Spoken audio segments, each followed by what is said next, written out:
जाता था, लेकिन पिछले चुनाव में बीजेपी ने यहां जबरदस्त सेंधमारी की है और 59 में से 49 सीटें जीती थी। 2017 के विधानसभा चुनाव में एसपी कांग्रेस के बीच गठबंधन थी और दोनों दलों को सिर्फ 9 सीटें मिली थी। एसपी के लिए बात करें, अब आपको ग्राफिक्स के जरिए समझाते हैं। तीसरे चरण का ये रण है और यहाँ पर तीसरे चरण में यादव लैंड के कई ऐसे जिले हैं। ये समझना बहुत जरूरी है क्योंकि 20 फरवरी को थर्ड फेज का चुनाव होना है। 2017 में बीजेपी ने किला ढहाया था। इसके बाद अगर बात करें, क्योंकि तीसरे चरण का मतदान है और ये ग्राफिक्स के जरिए भी समझना जरूरी है कि तीसरे चरण में 59 में से 49 सीटें बीजेपी ने जीती थी। ये एक बड़ा कब्जा था बीजेपी का। एसपी और कांग्रेस को सिर्फ 9 सीटें मिली थी, ये जानना बहुत जरूरी है। और गढ़ की बचाने की एक बहुत बड़ी चुनौती जो है वो नजर आ रही है। इसे कैसे पार पाना है, ये भी एक बहुत बड़ी चुनौती है क्योंकि 20 फरवरी को थर्ड फेज में चुनाव होना है। इसके साथ ही पिछला प्रदर्शन दोहराने की यहां पर एक सबसे बड़ी चुनौती जो है वो बीजेपी के सामने नजर आ रही है। और तीसरे चरण में करहल सीट से एसपी अध्यक्ष अखिलेश यादव चुनाव लड़ रहे हैं, जिनका पहला विधानसभा चुनाव है। वही केंद्रीय मंत्री एसपी सिंह बघेल करहल में अखिलेश को टक्कर दे रहे हैं। तो इटावा की जसवंत नगर सीट से शिवपाल सिंह यादव एसपी के टिकट से चुनाव लड़ रहे हैं। कैबिनेट मंत्री सतीश महाना कानपुर की महाराजपुर सीट से चुनावी मैदान में है।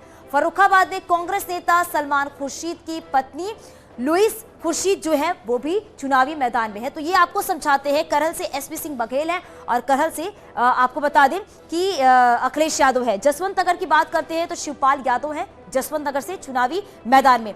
इसके बाद अगर बात करें तो सादाबाद से रामवीर उपाध्याय चुनावी मैदान में है। कांटे की टक्कर यहां पर नजर आ रही है। फर्रुखाबाद से लुइस खुर्शीद जो है वो भी चुनावी मैदान में है। तो चुनौतियां तो बहुत ज्यादा है, लेकिन सिरसागंज की बात कर लेते हैं तो हरिओम यादव है यहां से चुनावी मैदान में थर्ड फेज के लिए। तो बीजेपी अध्यक्ष आज जेपी नड्डा अयोध्या में चुनाव प्रचार प्रसार करेंगे। 11 बजे से 3 बजे के बीच वो 3 चुनावी रैलियों को संबोधित करेंगे। आपको बता दें कि एसपी अध्यक्ष अखिलेश यादव जालौन कानपुर नगर में प्रचार करेंगे। शाम को उन्नाव में चुनावी रैली से दिन के प्रचार का अंत करेंगे। रक्षा मंत्री राजनाथ सिंह लखनऊ में कई जनसभाएं भी करेंगे।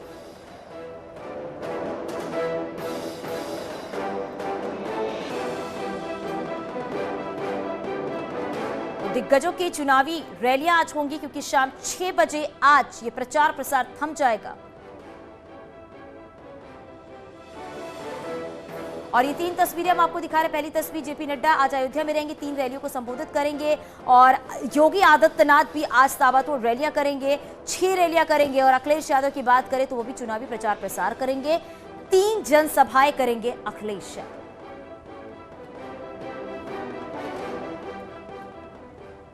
वहीं सीएम योगी आदित्यनाथ की बात की जाए तो आज समाजवादी पार्टी के गढ़ मैनपुरी में बीजेपी के पक्ष में माहौल बनाएंगे। मैनपुरी में 11 बजे सीएम योगी आदित्यनाथ रैली करेंगे। रैली में जनसभा को संबोधित करेंगे। करहल में 12 बजे सीएम योगी आदित्यनाथ रैली करेंगे। तो ये आपको दिन भर का क्या है कार्यक्रम वो हम आपको बता रहे हैं। एसपी सिंह बघेल के लिए रैली करेंगे और इनके पक्ष में जनता से अपील करेंगे वोट करने के लिए।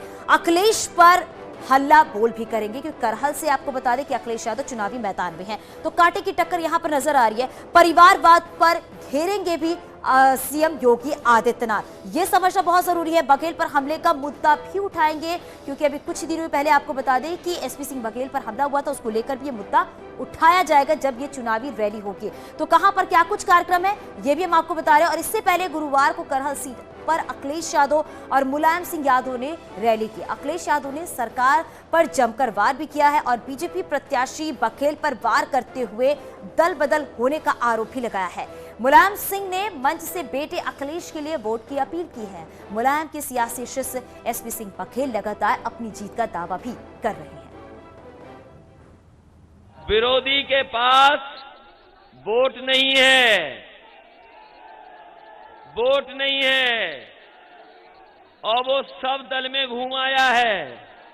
कोई दल नहीं बचा जिसमें ना घूम के आया हो सकता है नंबर लगाया हो कि समाजवादी पार्टी में भी आ जाएंगे बाद में, इसीलिए संबंध बनाने करहल में आया है। जो भी उम्मीदवार यहाँ हैं वो श्रेष्ठ उम्मीदवार हैं। कांग्रेस को भारी बहुमत जिताने और मेरी भावना है उसको पूरी भावना का आदर करते हुए अखिलेश को भारी बहुमत से जिताना और समाजवादी पार्टी को मजबूत करना।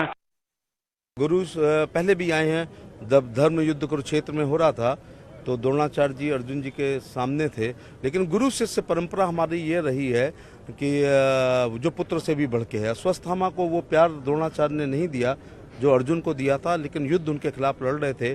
तो गुरु शिष्य परंपरा रही है कि कृपाचार्य, द्रोणाचार्य और भीष्म पितामह यद्यपि नमक खा रहे थे तो कौरवों के साथ लड़े थे, लेकिन अर्जुन की जीत की कामना की है और अर्जुन जीते भी। केवल चुनाव में अखिलेश को हार दिखती हो रही है, तो खराब स्वास्थ्य के बावजूद उन्होंने नेताजी को याद किया है। ये उनकी बौखलाहट, घबराहट, हार का सीधे सीधे प्रतीक हो रहा है कि जो स्वयं कह के गए थे कि वो नहीं आएंगे, वो आ गए हैं। केंद्रीय